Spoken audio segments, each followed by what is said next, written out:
E aí pessoal, beleza? Canal Brainbuild na área e hoje nós vamos falar sobre fontes de pesquisa, parte 1. E aí, vamos lá?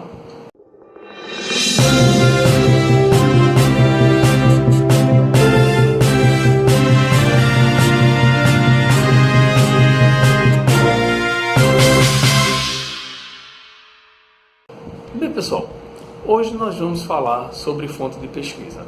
Por que eu falei no início do vídeo, parte 1? Porque esse vídeo ele ficaria muito extenso se eu fizesse de uma vez só, se eu colocasse no canal de uma vez só. Então ele vai ser dividido, eu acredito que em 3 partes.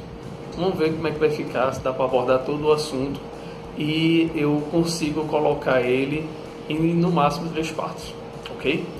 Vamos lá. E por que eu escolhi esse assunto para falar? Porque é um assunto que é relevante para quem trabalha com composição de orçamento, quem trabalha com compras, quem trabalha com planejamento, quem trabalha fazendo dimensionamento de carteira de obras. Então, assim, é um assunto que serve para todo mundo que atua nessa área. Então, eu achei importante tratar desse assunto e tratar realmente de forma um pouco mais ampla, um pouco mais detalhada. E por que esse assunto também é longo? Porque é o seguinte, existem fontes de pesquisas que são voltadas para o setor público, já existem outras que são voltadas para o setor privado, existem algumas que são voltadas mais para obras de edificação e já tem outras que são mais voltadas para obra de infraestrutura. Então, gente, eu não posso deixar de abordar todas elas porque esse vídeo ficaria, na verdade, incompleto.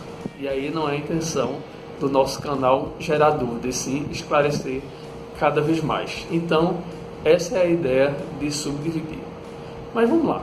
Eu vou agora voltar à questão da fonte de pesquisa, né? Por que a gente trata esse assunto. Primeiro, o que é uma fonte de pesquisa? A melhor forma que eu vejo para explicar isso é o seguinte. Imagina o seguinte, que a gente tem um livro de receita. E nesse livro de receitas, lá tem dizendo a quantidade de material, por exemplo, para a gente fazer um bolo. A quantidade de material que a gente vai utilizar, os equipamentos e ferramentas que nós vamos utilizar, a quantidade de equipamentos que vamos utilizar. Então, assim, é nesse livro de receitas onde para cada tipo de comida eu tenho uma receita diferente e eu tenho dizendo exatamente qual o material que eu vou utilizar, o equipamento que eu vou utilizar e a quantidade de tempo, mão de obra e tudo. Então, essa fonte de pesquisa, na verdade, é a nossa receita.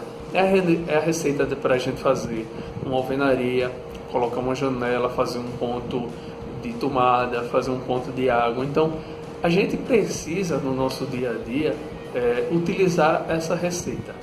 E aí, você pode estar novamente se perguntando, para que ele quer essas receitas? Quando eu estou fazendo o orçamento, eu preciso dessa receita para poder elaborar o preço, o custo unitário de cada serviço. Então, a partir do custo unitário é que a gente tem como montar uma planilha orçamentária. Então, essa fonte de pesquisa já serve para isso.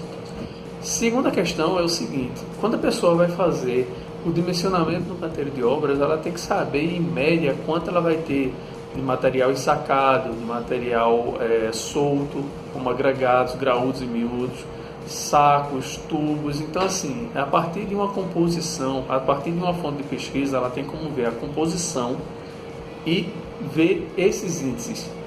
Também, quem vai dimensionar um canteiro de obras, ele tem como dimensionar a quantidade de mão de obra que vai utilizar aquele canteiro e até de estabelecer o tamanho, por exemplo, de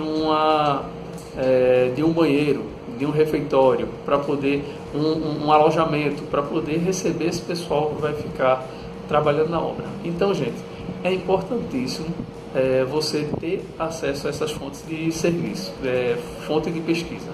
Gente, e por que é importante a gente falar nessas fontes de pesquisa? Porque cada empresa ela faz a sua fonte de pesquisa, ela faz seus quantitativos, suas composições, ela faz o seu banco de dados. Então, o que acontece? Por exemplo, na área privada, a PIN faz o banco de dados dela, que a gente vai abordar mais na frente. O Informativo SBC, a CIEG, ou seja, várias empresas, cada uma faz a sua baseada no banco de dados dela. Da mesma forma, acontece com as empresas públicas. Então, por exemplo, a Caixa Econômica faz o dela, o governo do estado faz a dela, sei lá, o DENIT faz. Então, assim, aí nesse caso, cada órgão público também faz o seu. E é aquela história.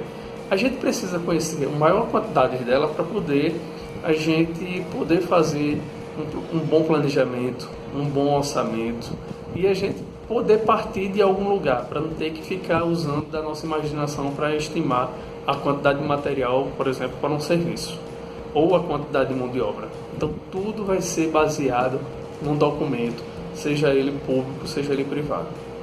E aí, por que eu abordo essa questão de público e privado? Porque, por exemplo, se você for fazer um orçamento para ser licitado, por exemplo, por um órgão público, você tem que obedecer algumas regras. Por exemplo, se o recurso for federal, você vai ter que usar determinadas tabelas, determinadas fontes de pesquisa, determinados sistemas de preço. Se você for com recurso só estadual, então o estado que você estiver trabalhando, né, já vai determinar quais as fontes de pesquisa que você vai utilizar. A mesma coisa para o município. O município vai dizer, olha, usa tal tabela, então assim, isso fica realmente uma coisa sem uma formatação única. Então é por isso que é importante a gente abordar e dizer quais que existem para você ter o cuidado. Por exemplo, se eu for chegar e fazer um orçamento com a empresa, a primeira coisa que eu pergunto é para licitação ou é para consumo próprio, vamos colocar dessa forma. Se for para licitação, eu já sei que eu vou ter que seguir regras pré-determinadas. E aí eu pergunto a fonte do recurso. Então, dependendo da fonte de recurso, eu já sei quais são as tabelas que eu tenho que utilizar. E até, gente, até ser específico nisso, eu posso até dizer o seguinte, por exemplo, se for um recurso federal, existe um decreto federal que fala quais as tabelas que a gente tem que utilizar prioritariamente. Algumas pessoas assim acham que o nome tabela não é interessante, por isso que eu procuro usar o nome fonte de pesquisa. Algumas outras pessoas, em vez de tabela ou de fonte de pesquisa, usam sistema de preço. Então, eu prefiro trabalhar com fonte de pesquisa porque aí engloba tudo. Então, por exemplo, se você faz um serviço, está construindo uma planilha para uma empresa federal, vamos dizer assim, um órgão público federal, você tem que usar a tabela do SINAP ou a tabela do SICA, dependendo do tipo do serviço. E isso é por decreto, você tem que seguir. Aí, a partir daí, se você não conseguir os serviços que você está procurando, que atenda ao seu orçamento, então você já pode passar para outras tabelas, outros sistemas de preço. Mas isso aí eu vou ver com mais detalhe com vocês nos próximos vídeos. Beleza? Então, não se esqueçam de se inscrever no nosso canal, de dar seu like e de dar sugestões sobre esse e outros assuntos. Tá ok? Valeu!